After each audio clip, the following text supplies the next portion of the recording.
Halo, apa kabar? Kembali berjumpa di Jurnal Barata. CEO TikTok, Shou-Zi Chew, sedang disorot usai muncul dalam rapat Dewan Perwakilan Rakyat Amerika Serikat pada 23 Maret 2023 lalu. Kemunculannya dalam rapat tersebut demi menyelesaikan ancaman pemblokiran TikTok di Amerika Serikat akibat kecurigaan para anggota parlemen menyangkut persoalan keamanan.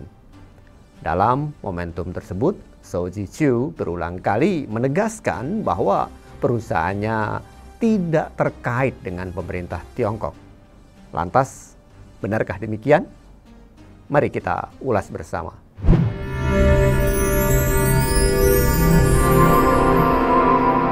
Jurnal Barata. Serangan elit politik Amerika Serikat terhadap TikTok diketahui mulai dilakukan sejak tahun 2019 lalu. Ini hampir berbarengan dengan kesuksesan pemerintah Amerika Serikat menggembosi Huawei dengan memerintahkan setiap perusahaan Amerika Serikat, khususnya Google sebagai pemilik Android, agar memutus kerjasama mereka dengan Ren Zhengfei dan kawan-kawannya. Kemudian pada September 2019, Washington Post menurunkan artikel yang mengungkap bahwa TikTok pernah menginstruksikan moderatornya untuk mensensor konten video yang dianggap sensitif oleh pemerintah Tiongkok.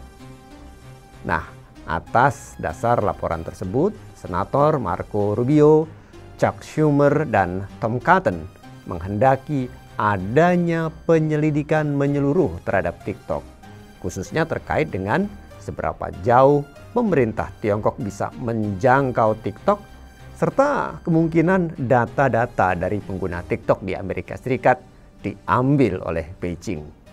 Hal ini lantaran Amerika Serikat mulai takut dan menganggap TikTok merupakan mata-mata Tiongkok. Oleh karena itu, pada November 2019, Komite Penanaman Modal Asing di Amerika Serikat mengumumkan akan meninjau akuisisi ByteDance, perusahaan pemilik TikTok, yakni media sosial asal Shanghai yang lebih dulu sukses di pasar Amerika Serikat. Dan akhirnya pada Juli 2020, Menteri Luar Negeri Amerika Serikat yang saat itu dijabat oleh Mike Pompeo menyatakan Amerika Serikat tengah mempertimbangkan pemblokiran TikTok dan lebih dari 50 aplikasi asal Tiongkok lainnya. Namun, Presiden Trump justru melunak. Alasannya seperti yang diungkapkan oleh Direktur Program Teknologi dan Kebijakan Publik di Pusat Studi Strategis dan Internasional CSIS, James Lewis, bahwasanya rencana pemblokiran TikTok baru dalam sebatas pada dugaan, bukan bukti nyata. Menurut Lewis, pemerintah Amerika Serikat bisa saja memberikan sanksi kepada TikTok apabila hal itu terkait dengan pelanggaran perdagangan, spionase, proliferasi, dan pencurian kekayaan intelektual. Amerika Serikat menurut Lewis tidak boleh menetapkan sanksi hanya karena tendensi emosional. Itulah sebabnya karena tidak memiliki bukti, alih-alih memblokir TikTok, Donald Trump justru menginginkan bisnis TikTok diakuisisi oleh perusahaan Amerika sendiri. Bahkan Presiden Trump lantas mengancam jika bisnis TikTok tidak segera dijual pada perusahaan Amerika Serikat hingga tanggal 15 September 2020, maka TikTok akan gulung tikar di Amerika Serikat. Melihat hal ini, Microsoft akhirnya menyatakan siap mengambil TikTok. Meski kemudian perusahaan buatan Bill Gates ini mengumumkan menunda negosiasi pembelian. Dengan begitu, Presiden Trump tentu saja bisa mencerabut TikTok dari ByteDance sebagai entitas utamanya di Tiongkok. Tapi bukan melalui tangannya secara langsung, melainkan melalui Komite Penanaman Modal Asing. Namun, Kevin Mayer yang saat itu menjabat sebagai CEO TikTok membantah keras segala tuduhan negatif tersebut dan ia menegaskan bahwa TikTok aman digunakan oleh jutaan pengguna di Amerika. Menurutnya, setiap lini di dunia teknologi memang diawasi, tetapi TikTok jauh lebih diperhatikan Paman Sam karena berasal dari Tiongkok. Mayer bahkan mengatakan semua platform digital harus membuka algoritmanya jika tujuannya adalah menghapus kecurigaan. Nah, dengan begini jelas sudah jika ternyata ketegangan antara Presiden Trump dan TikTok saat itu lebih diyakini karena semakin memanasnya hubungan antara Washington dengan Beijing. Meski demikian, bagi Amerika Serikat, menghancurkan TikTok dengan alasan yang masih samar adalah hal yang buruk. Namun, di balik keburukan itu, ada pihak yang diuntungkan, yaitu Facebook dan Microsoft.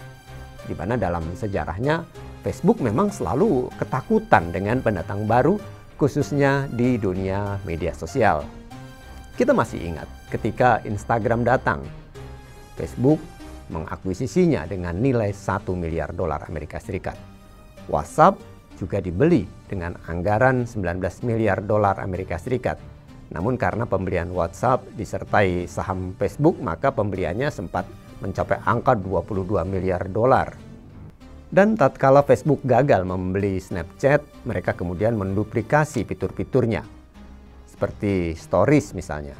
Ketika YouTube menjadi musuh utama, Facebook merilis Watch. Tatkala TikTok muncul, Facebook lantas mengeluarkan Lasso, yaitu TikTok buatan Zuckerberg. Sialnya Lasso gagal, dan akhirnya Facebook merilis Reels, fitur seperti TikTok yang disematkan pada Instagram. Itulah sebabnya ketika TikTok digembosi oleh Presiden Trump, Facebook seakan punya napas baru. Namun, jika benar-benar TikTok di Amerika Serikat diambil alih oleh Microsoft, maka perusahaan ini punya amunisi baru untuk menjangkau anak-anak muda. Nah, yang menarik, setelah 2 tahun Presiden Trump tidak lagi menjabat sebagai Presiden Amerika Serikat, tidak ada lagi lanjutan narasi tentang tuduhan-tuduhan spionase kepada TikTok. Namun demikian ternyata benihnya masih disimpan setelah Joe Biden menjadi Presiden Amerika Serikat. Buktinya pada awal tahun 2023 pemerintahan Biden tengah mencoba meloloskan aturan yang ditujukan khusus untuk memblokir TikTok dan perusahaan Tiongkok serupa lainnya. Bahkan pemerintahan Biden juga mengancam akan melarang TikTok jika perusahaan induknya yang berbasis di Tiongkok yaitu ByteDance tidak melepaskan sahamnya di aplikasi video populer tersebut. Dengan demikian terlihat jelas jika sikap Amerika Serikat menggunakan alasan privasi untuk mencengkeram TikTok selama ini hanya untuk menutupi alasan utama mereka, yaitu takut jika Tiongkok dapat mengejar atau bahkan lebih unggul kehebatannya di bidang teknologi daripada Amerika Serikat. Makanya menurut Joan Gray, seorang peneliti media di Universitas Teknologi Queensland, tidak aneh ketika TikTok muncul dan kemudian populer dan Amerika pun berang. Mereka marah karena TikTok bukan perusahaan asal Amerika Serikat yang lokasinya tidak bisa terjamah oleh seperangkat aturan milik Paman Sam.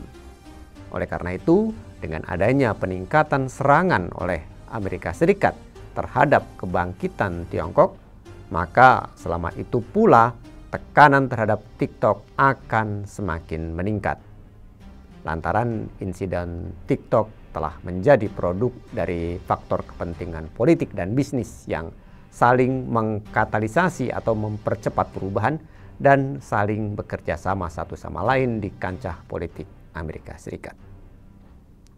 Demikian Jurnal Barata kali ini. Saya Iksan Prawira.